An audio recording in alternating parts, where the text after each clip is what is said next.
안녕하세요. 오늘 우리가 함께 묵상해 볼 이야기는 루카복음 13장에 나오는 아주 유명한 비유입니다. 살다 보면 예기치 않은 비극들을 마주하게 되죠.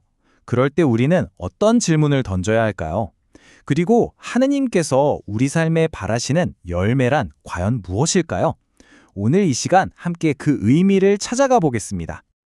네, 바로 이 질문입니다. 오늘 복음이 우리 마음 한가운데 던지는 아주 중요한 질문이죠. 자, 그럼 예수님의 말씀 속으로 한번 들어가 볼까요? 이야기는 이렇게 시작됩니다. 어느 날 사람들이 예수님께 와서 당시 일어났던 아주 끔찍하고 충격적인 사건 두 가지에 대해 이야기합니다. 정말 끔찍한 사건들이죠. 하나는 로마 총독 빌라도가 성전에서 제물을 바치던 갈릴레아 사람들을 학살해서 그 피가 제물에 섞였다는 소식이었고요. 또 하나는 예루살렘의 실로암에 있던 탑이 갑자기 무너져서 무려 18명이나 그 자리에서 목숨을 잃었다는 거였어요. 이런 갑작스럽고 억울해 보이는 죽음 앞에서 사람들은 뭐라고 생각했을까요? 아마도 아이고 저 사람들이 뭔가 남들 모르는 큰 죄를 지었나 보다. 그러니 저런 끔찍한 벌을 받았겠지 하고 수군거렸을 겁니다. 사실 죄를 지으면 벌을 받는다는 이런 생각, 그 시대 사람들뿐만 아니라 어쩌면 우리도 무의식 중에 하고 있을지 몰라요. 안 좋은 일을 당한 사람을 보면서 저 사람은 더 큰 죄인이었을 거야 라고 쉽게 단정해버리는 거죠. 그런데 예수님께서는요, 전혀 다른 말씀을 하십니다.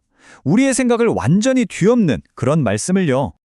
자, 예수님께서 사람들의 이런 사고방식을 어떻게 바꾸시는지 한번 들어보시죠. 예수님께서는 이렇게 딱 잘라 말씀하십니다. 너희는 그 갈릴레아 사람들이 더 큰 죄인이라고 생각하느냐? 아니다. 너희도 회개하지 않으면 모두 그처럼 멸망할 것이다. 보세요. 초점이 완전히 바뀌었죠? 예수님은 지금 저 사람들이 왜 죽었을까를 따져 묻는 게 아니라 그렇다면 너는 어떻게 살고 있는가를 묻고 계신 거예요.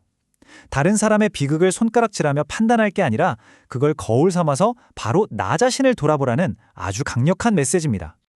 결국 이 경고는 죽은 사람들을 향한 게 아니에요. 바로 그 이야기를 듣고 있던 사람들, 그리고 오늘 이 말씀을 듣고 있는 우리 모두를 향한 경고인 거죠. 우리 삶이 언제 어떻게 될지 모르는 연약한 것이니 이런 일들을 보면서 정신을 차리고 영적으로 깨어 있으라는 겁니다. 그리고 이 중요한 가르침을 더 쉽게 이해시켜 주시려고 예수님께서 비유 하나를 들어주십니다. 바로 열매 없는 무화과 나무 비유인데요.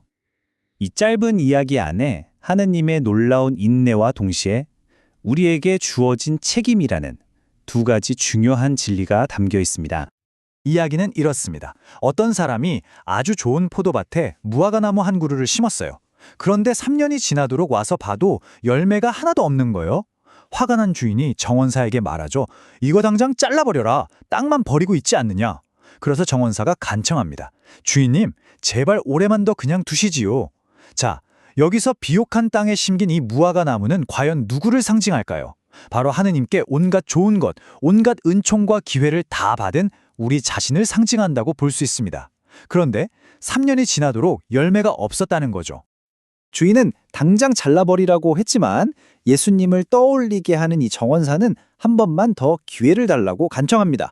제가 둘레를 파고 거름도 주겠습니다. 올해만 더 기다려 주십시오. 이게 바로 하느님의 자비와 인내예요. 우리를 바로 심판하지 않으시고 기다려 주시는 거죠. 이 기다려 주시는 시간, 이게 바로 우리에게 주어진 은총의 시간입니다. 하지만 이 선물에는 분명한 목적이 있습니다. 정원사가 이렇게 말하죠. 그러면 내년에는 열매를 맺겠지요. 그렇지 않으면 잘라버리십시오. 이 말은 주어진 시간이 그냥 흘려보내라고 있는 시간이 아니란 뜻입니다. 바로 그 시간 안에 우리가 변화되어서 열매를 맺어야 한다는 거죠. 자, 그렇다면 여기서 말하는 진정한 회개와 열매 맺는 삶은 과연 구체적으로 뭘 의미하는 걸까요? 네, 진정한 회개란 무엇일까요? 우리가 흔히 후회한다는 말과 회개한다는 말을 섞어 쓰기도 하는데요. 성경을 보면 이 둘 사이에는 아주 큰 차이가 있습니다. 자, 여기 비교를 한번 보시죠. 후회는 자기중심적이에요. 내가 저지른 일 때문에 내 체면이 깎이고 내 처지가 비참해진 것에 대해 슬퍼하는 거죠. 예수님을 팔아넘긴 유다처럼요. 하지만 회개는 다릅니다. 회개는 하느님 중심적이에요. 내 잘못 때문에 하느님과의 관계가 깨지고 그분의 마음을 아프게 해드렸다는 사실에 대해 가슴 아파하는 겁니다. 예수님을 3번이나 모른다고 부인했던 베드로가 나중에 통곡했던 것처럼요. 이건 단순히 감정의 문제가 아니라 삶의 방향을 180도 바꾸는 완전한 전환을 의미합니다. 성경은 우리를 질그릇에 비유하기도 해요. 코린도이서 4장 7절에 나오는 말인데요. 질그릇 어때요? 투박하고 약하고 쉽게 깨지죠. 바로 우리 모습입니다. 회개라는 건요, 바로 이 연약한 질그릇 안에 가득 차 있는 나쁜 것들이 있잖아요. 교만, 욕심, 미움, 무관심, 이런 것들을 깨끗하게 비워내는 작업이에요. 왜 비워낼까요? 그래야 하느님께서 그 안에 귀한 보물을 담아주실 수 있으니까요. 바로 그 보물이 우리가 맺어야 할 열매인 셈이죠. 그럼 그 열매는 뭘까요? 갈라디아서 5장 22절과 23절이 아주 잘 설명해주고 있습니다. 사랑, 기쁨, 평화, 인내, 호의, 선의, 성실, 온유, 절제. 바로 이런 것들입니다. 이건 우리가 억지로 만들어내는 게 아니에요. 하느님께로 삶의 방향을 돌이킨 사람, 즉 진정으로 회개한 사람의 삶에서 자연스럽게 맺히는 것들이죠. 포도밭 주인이신 하느님께서 우리에게서 간절히 보고 싶어 하시는 열매가 바로 이것들입니다. 자, 이제 이 비유가 우리에게 던지는 마지막, 어쩌면 가장 시급하고 중요한 메시지를 생각해 봐야 합니다. 정원사가 주인에게 한 해만 더 기다려달라고 했잖아요. 그 한 해가 언제일까요? 먼 미래의 어떤 날이 아닙니다.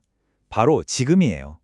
우리가 숨쉬고 있는 바로 이 순간, 우리가 살고 있는 이 하루가 바로 하느님께서 우리에게 주신 은총의 시간이라는 겁니다.